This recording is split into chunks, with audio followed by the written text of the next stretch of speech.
while ago, I was consumed by Grug memes, which brought me into the orbit of the Croods franchise for the first time ever. I don't know why I'd never seen it before, but I guess it just slipped through the cracks. I came into it expecting to be terrible, but it actually was a really fun film. Dare I say, underrated? I know, it's a pretty overused turn of phrase in this day and age, but it's actually true in this instance. Whilst it wasn't a box office smash hit, it did very well for itself and is one of DreamWorks' high points in its post-Shrek era. On top of that, it was a genuinely good movie and was well received by both audiences and critics. I was wrong and I own up to that. Of course, when I made that video, one of the more prominent comments was talking about how the first one's great, but the sequel's no good. And I took that at face value because I could kind of see it. Often these types of franchises strike gold in the first movie, but when you come to the sequel, the magic's gone, it's faded away. The jokes are tired and played out and they keep going back to the well with diminishing returns. Regardless, I decided to watch it for Grug because it's what he would have wanted. After all, the Croods a New Age rhymes with Grug.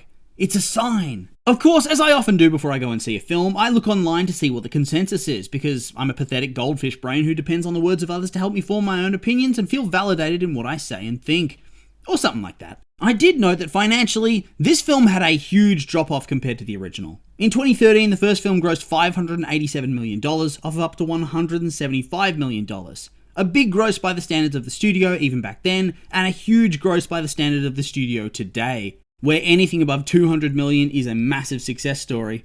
Oh, how the mighty have fallen. This means that I think Croods 1 is an overwhelming success, no matter what way you look at it. Not so much Croods 2 though, at least on the surface of things. A quick look will tell you that it only grossed $215 million off of $65 million. A much lower budget, but a much lower gross. That's the norm for DreamWorks these days, I'm afraid, although I will say that it was released during the long cinematic dry spell that was the COVID lockdown, so it probably could have made more money if it was given the chance to release in pretty much any other point in the history of cinema. In fact, now that I think about it, I'm rather impressed that it even made this much considering it was released in 2020. If they ever make a third film, that'll be the true test to see whether this franchise continues to have legs at the box office and is a financial investment the studio can keep milking for all it's worth. I have heard there's something in the works for a third film, but we'll have to wait and see if anything ever eventuates from that. Talk's cheap. Regardless, like I said earlier, I went online in search of consensus, and I was actually surprised. People in the comments of my video were talking about it like it was undisputed garbage, but from what I've seen, got a pretty decent reception all things considered.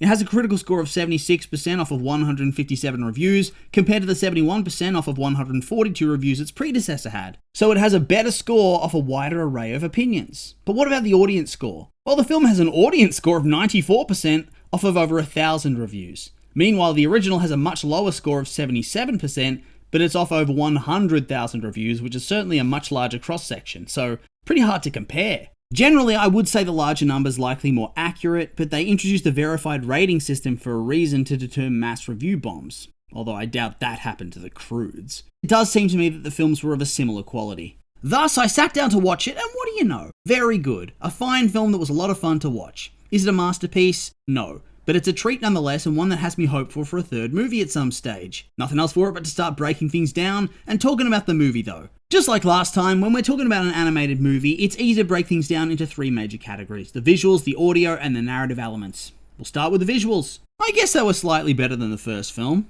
There. Slightly better. I don't think that in the 7 years between releases there was a massive jump forward in quality though. I often do get a bit tired of the discourse about animation quality in this day and age, with the majority of animated films that get released at least being good. And this is the case here again, don't get me wrong. The Croods 2 looks good. But when I go back and look at the first film and compare, and then look where Disney, Pixar, or Illumination were in 2013 compared to 2020-ish, the difference really does seem all the more pronounced. That being said, it is a nitpick, and it doesn't really matter all that much. Yeah, so the studio fell behind in the arms race a little bit. Oh well, there are worse things. The animation in the action sequences was still fluid and not at all choppy and janky, and I felt the film did well in establishing a fresh setting for the movie that still has that same Croods vibe, but isn't the same as what we saw in the first one. It has really cool and honestly creepy creature designs, particularly the wolf spider and the giant moth things, vibrant and varied environments, and fun new character designs that immediately tell you everything you need to know about the characters, like the Bettermans. So whilst it doesn't blow you away with its visual quality all that much, it still looks good, and clearly there's a lot of time and care put into it. Then we come to the sound.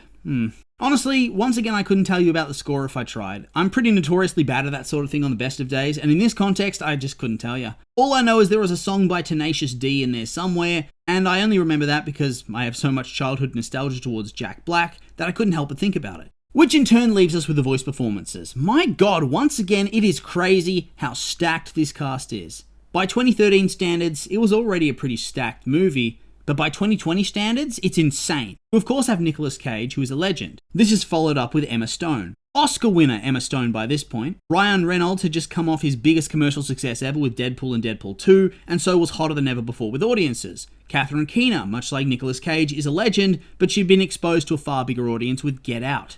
Then for the Betterman characters, they brought in Leslie Mann and Peter Dinklage. Only just finished up with Game of Thrones level Peter Dinklage. Had just been in Infinity War Peter Dinklage. He was flying high too. Plus Kelly Marie Tran, who was just a big part of the Star Wars sequel series, even if it wasn't all that well received. Holy hell, this film had some heavy hitters, and they all pull their weight in their parts. There's not a single bad performance in the bunch, and everybody brings it to their role. Nothing kills an animated movie quite like bad or simply unenthusiastic voice acting, because it sucks you out of the moment and ultimately reminds you that the actors are simply reading words off paper in a recording studio. It doesn't let you buy in and immerse yourself in the story and the characters in the same way. Here though, they were just perfect. Which in turn brings us to the story. The Croods: A New Age pretty much picks up where the first film left off, with the Croods, now with Guy as a member of the pack, roaming the world and searching for their tomorrow, a place where they can permanently settle and live safely. Although I will say I thought they'd found that place at the end of the first movie. I felt like it implied they were going to stay and live by the seaside together, but I guess not. That's okay though, because sometimes you got to do what you got to do for the sake of the plot. Whilst the family does seem largely happy together, there is one big issue. Eep and Guy are now in the midst of their budding romance and seem set to move on with their life and start a brand new pack of their own, which is pretty much Grug's biggest fear. Eventually on their travels, Grug discovers this massive wooden wall, and beyond, the family find a land of peace and plenty. They fall into a trap designed by the occupants of the Grove, who are discovered to be the Bettermans, another family of humans that are more like Guy, who knew him growing up and were friends with his parents. They offer to take them all in for the time being, despite treating them rudely, as if they're idiots for not understanding all this groundbreaking technology, before privately deciding they were going to do everything in their power to ensure that Guy stays with them and the Croods leave. Firstly, because they think Guy is genuinely better off without the Neanderthals, but also because they think he'd make a good friend / companion / husband for their daughter Dawn.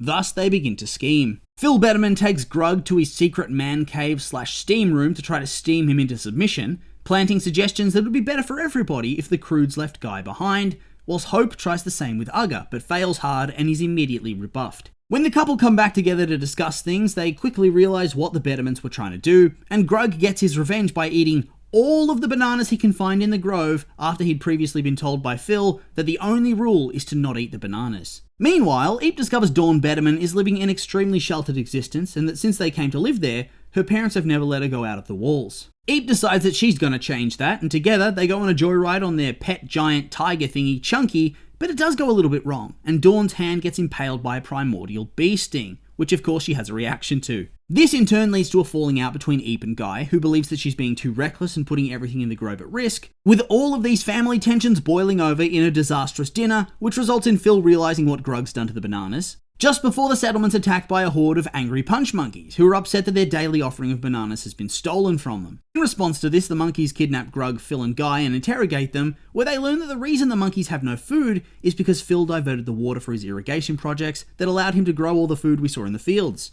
Thus, without any other options, when the monkeys were attacked by an even bigger King Kong type monkey, they had no choice but to extort Phil and the Bettermans to try to feed it daily. With no bananas and no other options available, the monkeys decide to dress the men as bananas themselves and sacrifice them to the mandriller, with the trio working through their issues and Grug and Phil embarking on a really emotionally intense bromance together, claiming they're banana bros, which it kind of sounds dirty, but it was pretty funny to tell you the truth. As this is going on, the women, animals and Thunk all go in search of the men, which in turn leads to a journey of self-discovery for Hope, who much like Phil, realizes where she went wrong and how she's not better than the Croods despite the air of superiority that she was putting on earlier in the film. Thus, the group forms a new team called the Thunder Sisters and team up with the Wolf Spiders to help save the men, with Eep and Guy reconciling and working together to defeat the beast for good. At the end of the movie, the newly forged family decides to stay in the Grove, with Eep and Guy officially moving into a private room together. Suffice to say, if they do make a third film, you should expect some additional cave children running around. Oh, and the little monkeys also move in, so everybody's a winner. Except for the King Kong monkey, because I'm pretty sure he's dead. If he wasn't, surely he'd be coming back, so yeah, he's dead. Overall, I felt that this film's story elements were on the whole a lot better than the first one. Well, maybe not a lot better, but better nonetheless. In the first film, I felt the story was a very generic walkathon adventure, with the main focus being Grug and his own personal story. The actual plot was secondary, and the other characters were secondary. There was lots of slapstick fun and witty jokes from time to time, but ultimately, the film was about Grug. It was hard carried by the characters and their silly personalities, and they didn't dig much deeper than that. The sequel, though, I felt it kept those insane and absurd characters we came to know and love in the original, but dug deeper into each of them. Unlike the first film, where the story was on a single track with all their arcs revolving around Guy and Grug, here it felt like everybody was getting their own story, which would shift and develop as the narrative progressed. Grug had his whole fear of losing Eep and having her grow up and leave the nest before he's ready, which transitions into him trying to ensure that she stays, which leads to clashes with Phil where they both learn that they aren't so different from one another and become best friends. Phil has a very similar story but from the opposite perspective. Grug is wrapped up in making sure her daughter's happy forever, and this leads her into conflict with Hope, who wants the same for her daughter and who also looks down on the ways and lifestyle of the Croods. She in turn has to move past this and realize that she's no better than them. Eep juggles a couple of storylines. Half having relationship growing pains with Guy, and then also a blossoming friendship with Dawn. Guy is trying to break free with Eep and chart their own course as their own family, one with just the two of them. Thunk's dealing with a crippling addiction to window watching, and Gran reforms her old battle clan, the Thunder Sisters. Everybody has a storyline that follows them through the film and interweaves with other characters. I just think it's rather cleverly written in that way. As for the rest, the jokes and whatnot, I actually found this film funnier than the original. I was surprised. There was of course a lot of the old classic slapstick humour with characters getting pummeled, smacked and injured, but there was also a lot of funny character work, goofy dialogue and a huge spectrum of truly absurdist humour at play. At its heart, this movie is goofy, and it knows it is, so it plays into it, which makes it a lot more fun. I love a film that doesn't take itself too seriously, and this just doesn't. It's a true DreamWorks masterclass. Sorry guys, The Croods: A New Age is an absolute banger, and I'll fight anybody who says otherwise. Well, maybe I won't fight them, but I'll certainly think mean thoughts about you, how about that? So with all that being said, these have just been my opinions, and now I'd like to hear yours. What do you think of The Croods: A New Age? Do you like it? Hate it? I'm curious for your thoughts, so make sure to like, comment, and subscribe, and let me know.